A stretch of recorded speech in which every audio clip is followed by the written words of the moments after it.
نتابع مع بعض أصدقائي درسنا الجديد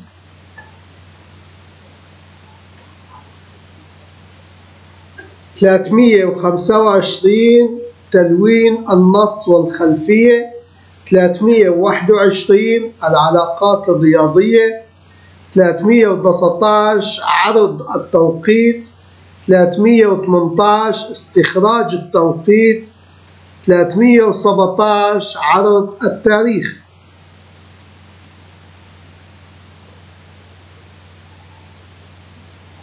Follow our new lesson, friends. 325 Recolor text and background, 321 Sports relations, 319 Display time, 318 Timing extraction, 317 Display history.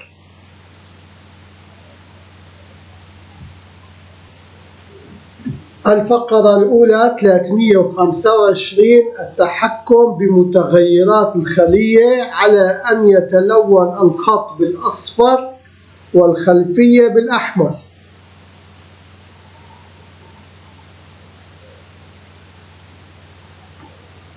First paragraph. 325 controlling cell variables, provided that the line is colored in yellow and the background in red.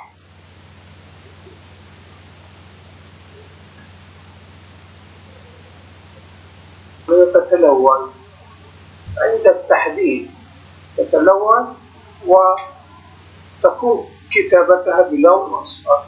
عندما نحدد هذه الخلية فقط تتلون الخلفية إلى لون أحمر ويتلون الخط إلى لون أصفر. لماذا تم هذا ومن صاحب القرار؟ لاحظ أننا عندما نصنع ورقة ثانية لا يكون التطبيق فيها موجود. فإذا نحن الآن سوف نذهب إلى الفيجوال بيزك نلاحظ ما تم تنفيذه. لدينا الورقة الأولى والورقة الثانية. في الورقة الأولى تم تنفيذ البرمجة التي تكون عند تحديد التغييرات، أي عند تحديد الخلية.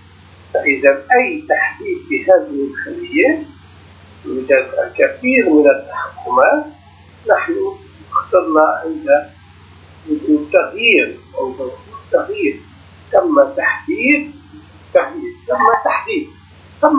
الخلية. فإذا يتم تنفيذ هذا السطر وهذا.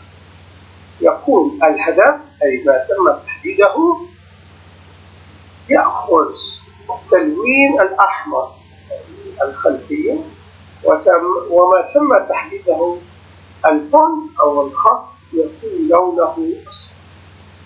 إذا هذا هو السبب الذي تم من خلاله عندما نضغط على الخلية ونكتب يتم تنفيذ ما سجل برمجيا أننا عند التحديد في هذه الورقة هي ورقة واحد.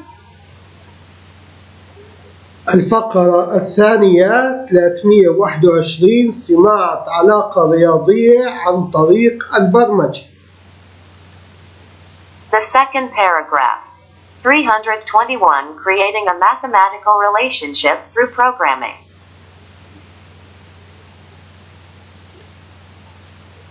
درسنا اليوم أيها الأصدقاء أننا سوف نسجل علاقة رياضية عن طريق البرمجة.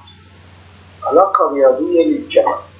نلاحظ أن C1 سوف تأخذ علاقة رياضية الجمع التي تقول C1 قيمتها تساوي application worksheet function الدالة sum من مجال B8 إلى B11. هذا هو المجال الذي يحتوي على الأرقام. أما الخلية C2 سوف يتم وضع العلاقة التي نسجلها مباشرة في الخلية، لكن الآن سوف نقول أن C2 قيمتها تساوي فاصل 8 العلاقة التي تسجل تساوي صم مجال. الفقرة الثالثة 319 نافذة تظهر التوقيت.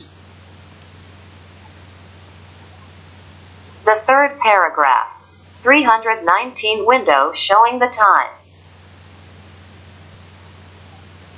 اليوم أيها الأصدقاء أيضا خاص بإظهار التوقيت، لكن يوجد دالتان التي تعالج التنسيق.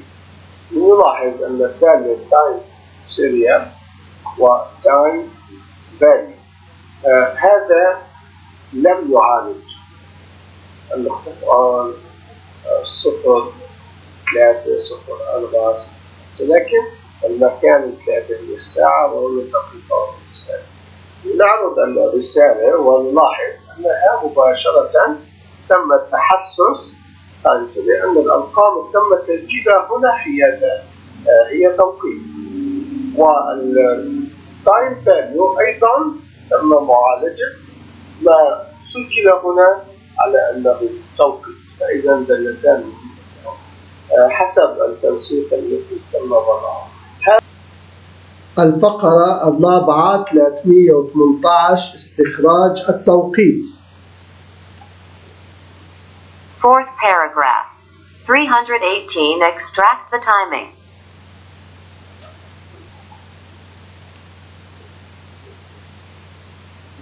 الدرس اليوم أيها الأصدقاء خاص بالتوقيت.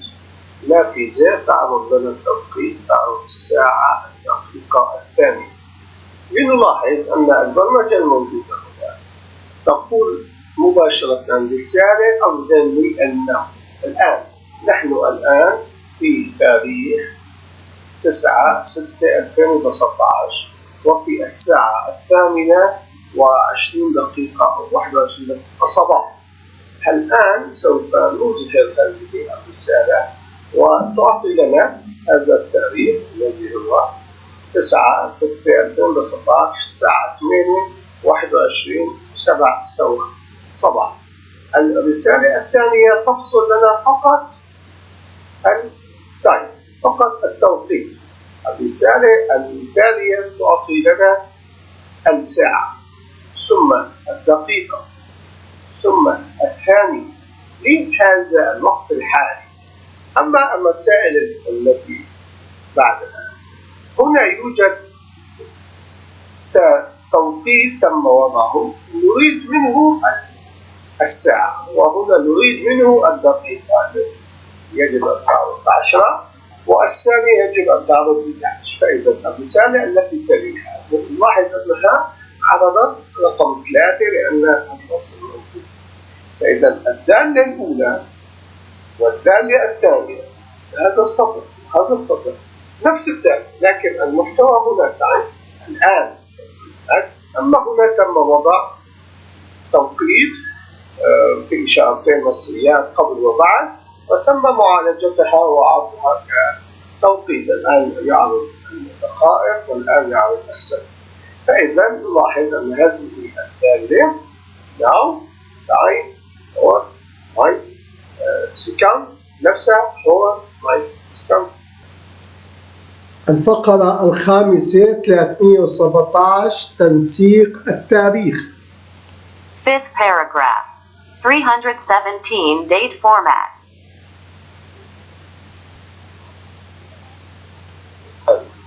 التاريخ عندما يتم إدخاله عن طريق المبرمج وعن طريق المستخدم يدخل ويتم استدراجه عن طريق نفس نصي، يكون له خصوصية النص في بعض الأحيان عندما لا نضع لها هذه الدالة. فإذا المتغير الذي تم تعريفه وتم إعطائه قيمة، هذه القيمة تم إلصاقها بهذه الدالة لكي يحتفظ المتغير بأن هذه القيمة هي تاريخ.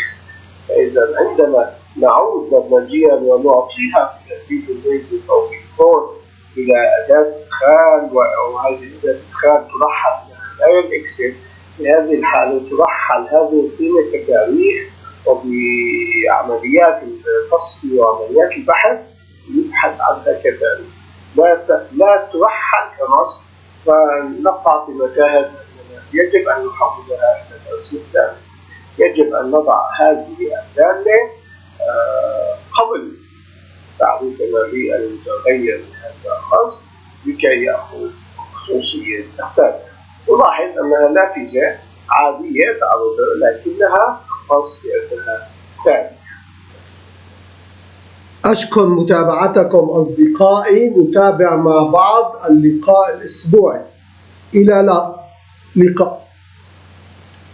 Thank you for watching, my friends. We follow up with some weekly interviews. Goodbye.